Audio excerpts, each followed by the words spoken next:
ఆర్థిక స్థితి గురించి భర్తను భార్య తరచుగా ఎత్తుపడవడం, అవహేళన చేయడం కూడా మానసిక క్రూరత్వమేనని ఢిల్లీ హైకోర్టు పేర్కొంది. ఇటువంటి క్రూరత్వాన్ని ఎదుర్కొన్న సందర్భాల్లో విడాకులను కోరే హక్కు భర్తకు లభిస్తుందని తెలిపింది. ఆర్థిక స్తోమతకు మించిన కలలను నెరవేర్చమని భర్తపై భార్య ఒత్తిడి చేయడం సరికాదని న్యాయమూర్తులు సురేష్ కుమార్ కైత్, నీనా బన్సల్ కృష్ణలతో కూడిన డివిజన్ బెంచ్ వ్యాఖ్యానించింది. అనవసర అంశాలపై రాద్ధాంతం చేస్తూ భర్తపై భార్య ఒత్తిడిని పెంచడం సరికాదు. దీనివల్ల జీవితంలో సంతృప్తి, ప్రశాంతతకు చోటు లేకుండా పోతుంది. భర్తపై మానసిక ఒత్తిడి పెరుగుతుంది.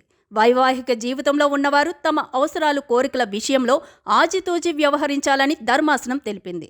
భార్య టార్చర్ను భరించలేక విడాకుల కోసం ఓ వ్యక్తి దాఖలు చేసిన పిటిషన్ను ఫ్యామిలీ కోర్టు అనుమతించింది. దీన్ని సవాల్ చేస్తూ సదరు మహిళ దాఖలు చేసిన అప్పీల్ పిటిషన్ విచారిస్తూ ఢిల్లీ హైకోర్టు పై వ్యాఖ్యలు చేసింది. విడాకులను పొందేందుకు బాధిత భర్తకు అనుమతినిస్తూ ఫ్యామిలీ కోర్టు ఇచ్చిన ఆదేశాలను సమర్థించింది. తన తల్లిదండ్రుల నుంచి 8,000 అప్పు తీసుకున్న విషయాన్ని పదే పదే గుర్తు చేస్తూ భర్తను భార్య టార్చర్ చేయడంపై కోర్టు ఆగ్రహం వ్యక్తం చేసింది. హర్యానా నుంచి ఢిల్లీకి కుటుంబాన్ని షిఫ్ట్ చేయాలని భర్తను ఆమె బలవంతం పెట్టడాన్ని కూడా న్యాయస్థానం తప్పుబట్టింది.